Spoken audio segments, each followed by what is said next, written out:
Dustin Hoffman. You know he's won 2 Oscars. Kramer versus Kramer and Rayman received just about every honor in the business, including the Kennedy Center honor just this year. He joins us now to talk about his first stint behind the camera. So great to have you here. Welcome to the madness of GMA. Thank you. So I have to ask you, what took you so long? You've been acting for decades. This is your first time as a director in Quartet.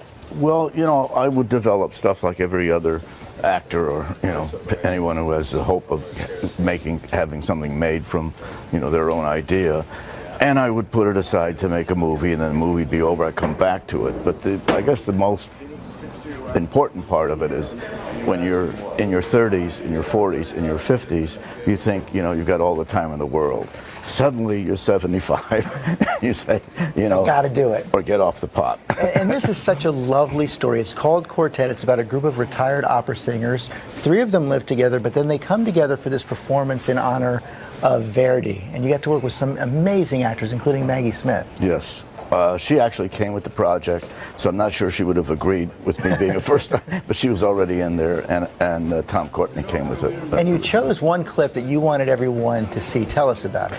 Well, Maggie plays someone not unlike Maria Callas, and she's an ex-diva, and now she's no longer has any money, and she has to go to this retirement home, and she loathes it, of course, and she's being shown around by this gal who she used to sing with, Pauline Collins.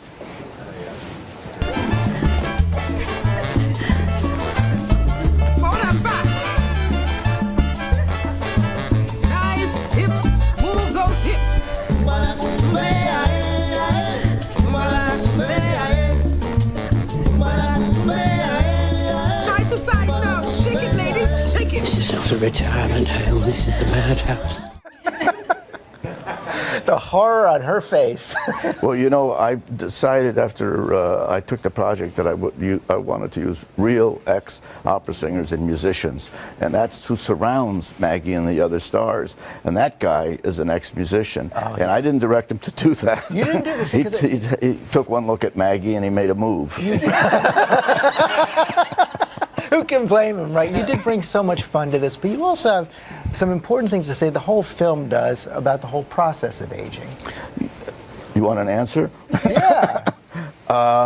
Yes. I mean, Michael Strahan is an example. I guess an athlete, faces it more dramatically than an opera singer. What they both have is a short shelf life.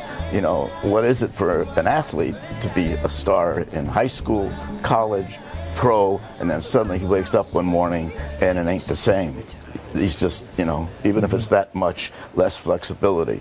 And with an opera singer is you start to lose your voice at a certain point. And to be on that height and have that role until suddenly, like a guillotine, you can no longer perform on that level, but want to, I thought was rather moving. And you're still performing that level every day, and I have to say, it was so moving to see you moved at the Kennedy Center Honors when everyone was paying tribute to, especially your friend Robert De Niro. That must have been an amazing moment. Yeah, I was set for, you psych yourself. You say, okay, I'm going to the Kennedy Center, I'm going to meet the president, the first lady, I'm going to sit there, they have it every year, and I'm going to be all right. I'm going to hold myself together, even though at my age I cry at the weather reports. All of us did today. You don't know who's going to be there. You don't pick anybody. So when De Niro came out, I was wondering if he was doing it for one of the other honorees. And suddenly he starts talking about me, and we've known each other for years. We're very good friends. But, you don't talk about acting. You talk about everything else. You don't say, gee, you were great and such. And suddenly he starts talking about me in terms of what he feels about me as an actor, and it was very moving. What he did say, which was interesting, is, and this is very De Niro, is that I think on the 4th film we made together, which was one of the Fokker movies, in the middle of the day, out of nowhere, he always starts the sentence off with, so, as if he's picking up from something from yesterday, So he says, so you remember 1969? I said, what do you mean, Bob? He says, this is Bob. He says, well, there was like some benefit dinner or something. Maybe McCarthy was running for president. You were there. I said, oh, yeah, vaguely. On Second Avenue Restaurant? I said, okay, why are you telling me this? He says, I was your waiter. Wow. That is pretty cool. I said, so what, did we meet? He says, yeah, the first thing you said to me is, how's the flounder? Well, you've both come a long way since then. Yeah. Dustin Hoffman, thanks a lot. Thank you. The movie is called Quartet. It is fantastic. It expands to theaters nationwide this Friday.